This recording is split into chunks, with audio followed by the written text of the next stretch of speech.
Everybody, it's Annette from The Art of Intuition, and today we are going to talk about how far off is the future and what exactly are we doing right now that affects the future and what we have to do to get to it.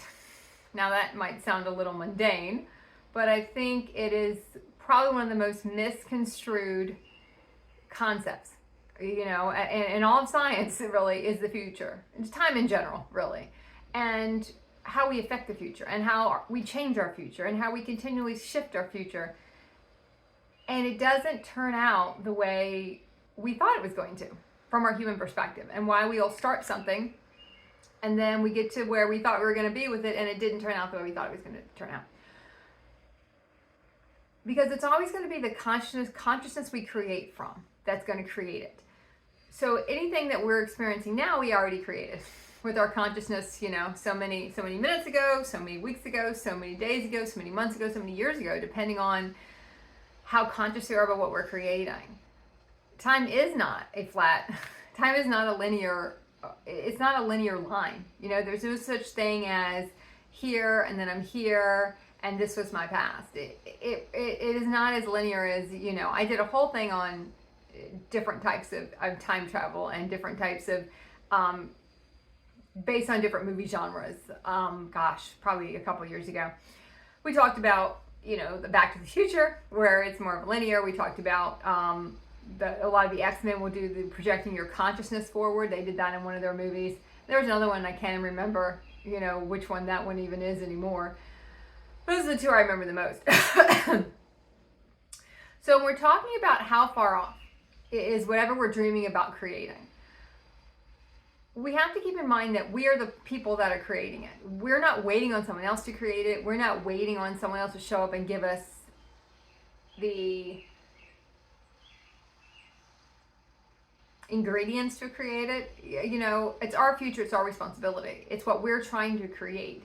It's not up to someone else. That's why we don't wait on other people. Why when we start our process, our awakening, our ascension, we keep going. We don't stay in realities that are no longer serving us. We don't stay in realities that are keeping us in a vibration where the future we want does not exist. Think about time as it's a vertical. As we go up, as our frequency increases, our future shifts. We get a different one. We get a prettier one, in a sense. We get a different colored one. We get a more colorful one. We get a whole different genre. If anyone's ever had any future predictions done, and how many of those actually came true? And maybe 5%, 10%. And a lot of people would think it was the reader. They're just not that good, or they were really good because they nailed it, right? Because a lot of times we can only tap into what they have the frequency to tap into. They can only see the future of the frequency they can tap into, number one. Number two, the minute we shift, we change it all. So if you are in an accelerated awakening ascension journey, or just in a ascension journey in general, you'll probably find none of those ever worked because you were shifting so quickly that none of those themes played out the same way. The themes might have played out because there are running patterns in your life, because I could always tell when I heard something and I just knew that wasn't me. They would just give me a prediction and I was like, that just doesn't even sound, would it not come true because I discount it right away, or is it just did not feel like, it's like that doesn't feel like anything I didn't even have any interest in at all? Because they usually go for the more dramatic, the more dramatic futures. When we're talking and thinking about how we create it, the biggest stall we have is feeling that it's so far off. And the only reason it's so far off is because we're the one holding the old ones in place. We're the ones that are holding the current timeline in place, where the future we want probably doesn't exist. It exists in a different timeline. If it's something we've dreamed about, it exists in a different timeline. If it existed in the timeline we were in, we would be actually experiencing it. If you're experiencing it in your dream world, it is a future frequency for you. Because it was even a flash of something you thought you would want to do, whether it be, I'm going to move to Oregon, or I want to write this book, or I want to paint, or I want to just travel. and you get a flash of it, and it's not even, you hear something on the radio, you hear something on TV, and all of a sudden you're like, oh my gosh, like that's something I kind of want to do. And all of a sudden you kind of have a little star in your eye, a little stardust in your eye about it, and it's something you want to do. If it's not here, there's a reason. And if it's not here, there are things we have to do to work toward it. And a lot of times, one of the biggest things we have to do is say goodbye to things that are not the frequency we're trying to achieve. We have to say goodbye to realities that are not aligned anymore. We have to say goodbye to the ones that are tying us to these old realities, these old frequencies, these old illusions of stuff we don't want to experience. How many times I've heard, I'm not happy in this reality and I don't want to stay in it, yet they stay in it. And they'll stay in it for years. And we've done lots of videos on this channel and saying eventually it's going to collapse anyway. Eventually, you can hold out for so long. You can drag this timeline out to the last possible minute, but when it's time for it to go, even in our human consciousness, we've seen things collapse, right? We've seen marriages end. We've seen, houses catch on fire. We've seen people get promoted to something else and have to move across the country. We've seen these, what's the word I want to use? These magical synchronicities that have happened to people where all of a sudden, this one thing happened and it turned them on a totally different trajectory of their life. Because that's what's supposed to happen. Do we hamper our future? We absolutely can. We can hamper the possibilities of it. One, if we believe we can't have that one thing or whatever it is we want, if it has to do with, and where is that want grounded in?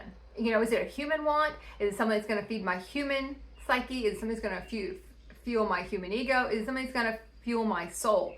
Which one are we talking about here? Because that also makes a difference as to what we're trying to achieve and what we're trying to leave behind. I was listening to one of my very favorite, Ascension teachers, Lisa Transcendence Brown. Her work is phenomenal. And there's a quote she had. I'm going to give her credit because she said it, and I thought it was so, exit means leave. And it is such a concept that when we're talking about realities, we tend to not mush the two together, Exit means leave. If we're going to exit a reality, we physically have to leave it. Well, we can't say I'm going to exit out of this, I'm going to close this out, but then I'm still fucking sitting in it. And I see that so many times, and I did it myself.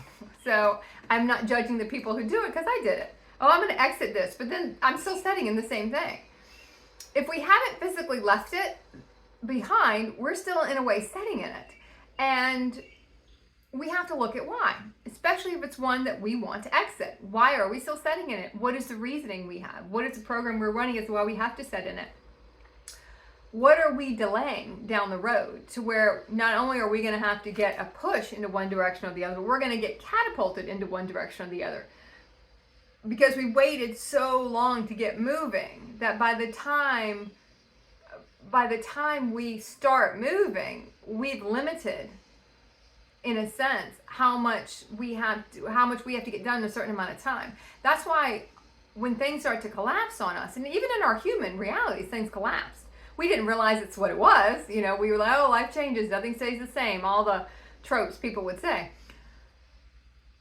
But it's because the reality's done and we're hanging on to it. So that's why it has to be so cataclysmic. It has to all come down around us. If not, I'm just going to set in this reality.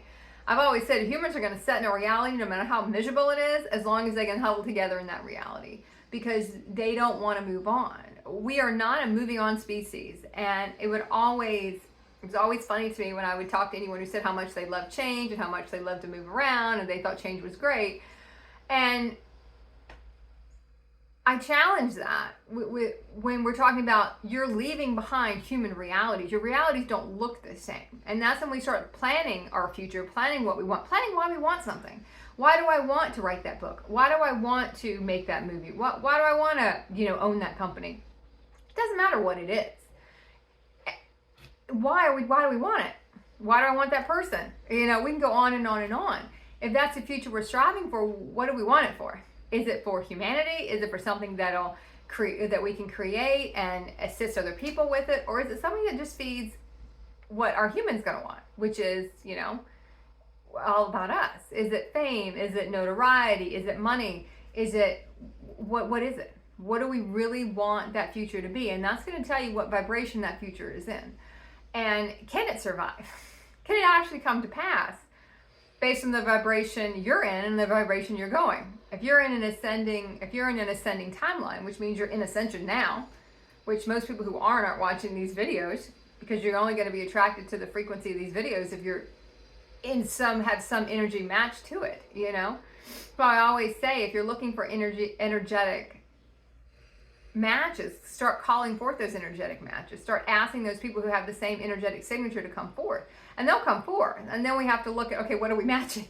Because we can still be matching an energetic signature of something we need to clear. You know, the twin flames are huge on that. You know, they come forth to help us clear stuff. You know, nothing gets to us like romantic relationships do. They're just what really puts us through it. You know, they're the rotor-rooter of relationships for us. They really put us through the ringer again and again and again, because they get the stuff we can't get to. So we really have to start decoding all these things when we think about, what are we trying to get to? And is that what I really want? What is that really feeding? Do I want to do it because I want to do it? Or is there something else? Because anything we do create from a human consciousness, it's not going to survive. No one's is going to survive. All the human realities will eventually tumble, whether it's 50 years from now, 200 years from now, you know, 500 years from now. Everyone at some point is going to go through an ascension process. That's just how it goes right now. You know, that's when they talk about so many predictions regarding the earth and massive shifts in the earth, massive shifts in consciousness, and massive shifts on, you know, weather patterns and all those things. Consciousness is a big part of that. And we kind of try to take a lot of those things and bring them to a very human thing, that, you know, if humanity or human consciousness shifts, and people will say, oh, we're going to have another cataclysmic event in, you know, so many thousands of years or hundreds of years or you know, tomorrow, that extincts the human population. What are we talking about there? Is it the extinction of human consciousness and more into higher consciousness? What is actually going to go by the wayside here? So when you look at a lot of these, if you're into looking, as we started this with, you know, getting your fortune told and prophecies and tarot cards and all that stuff, look at all those and look at all the dates that are so similar, like 2012, which was a huge gateway for ascension. A lot of people said the Earth's going to shift. You know, there's going to be a big, massive shift that starts, you know, in 2012, or they say it a lot of different ways, but there's so many dates that are so similar. 2030 is another big one, where by the time we get to 2030, we've gone through two big 10-year periods of ascended beings and ascended people who have gone through the ascension process, which if you give it everything you got, people will say it's a 10-year process. And that's if that's all you're doing. You know, if you're in the first wave, you know, you're 2010 to 2020. If you're in the second wave, you're 2020 to 2030. And there are many pockets in those waves. But eventually, you know, once we hit 2020, everyone who's coming through in 2010 or 2020, whether you started in 2010 or you started in 2014, doesn't so much matter. You kind of all get collapsed into the first waivers category, and then you have the second waivers. And it just continues to increase. You know, when we look at even, you know, I was watching a review of the new Planet of the Apes movie. And it's kind of funny how they would detail, you know, in the first three movies, how humanity kind of started to, you know, they kind of trickled out, and then how, you know, the apes came to power. And that's probably more of what's going to happen, you know, as far as ascension and ascending our consciousness to where the human consciousness won't really exist anymore. But it can't be an overnight process for a lot of different reasons. One, our human body couldn't take that. It couldn't take that kind of shift. That kind of shift in molecular structure, that kind of shift in reprogramming our DNA. It couldn't do it that quick. And if all the systems blow up at one time, it's anarchy.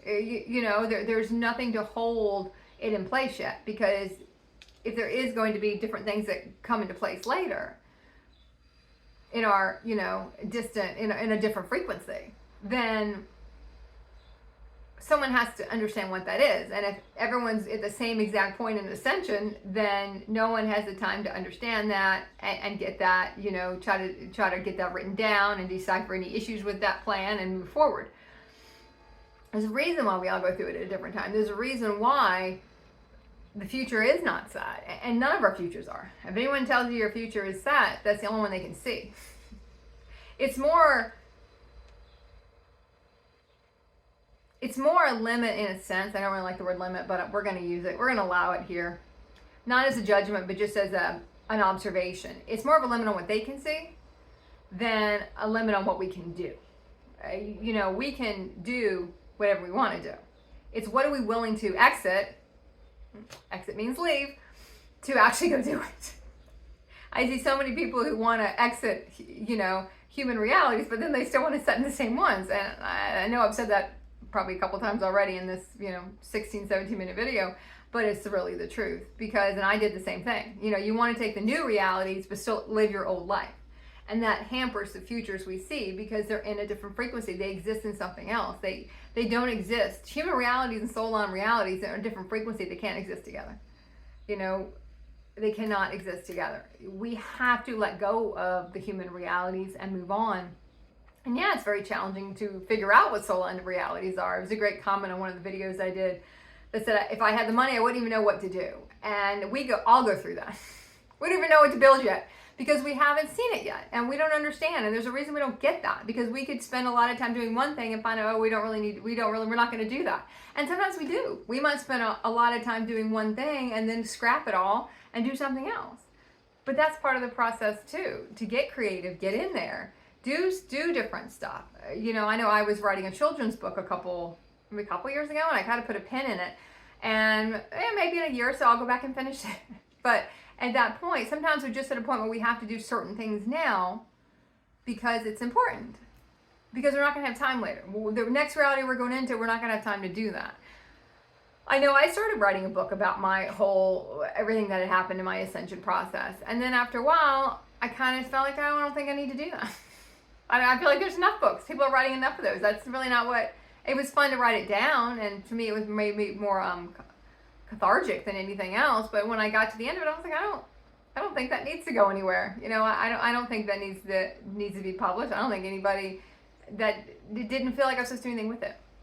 There's a lot of realities we might get into that they kind of don't go anywhere. And we sit there and go, why did this not go anywhere? I thought I was supposed to do this. I thought I was supposed to do this. You're going to do a lot of stuff. It's not just going to be one thing. You know, it's human lives. We did one thing. Higher frequency realities, we just don't do one thing. We do a lot of different things because we're not so limited into one thing, and we're open to doing everything. And that's what makes them so much fun, because we're not limited by what we're willing to do or what we're not willing to do or what we're willing to say or what we're not willing to say, in a sense. So, all right, I guess well, we're going to call it today on that one. So, okay. Exit means leave. Keep practicing the art of intuition.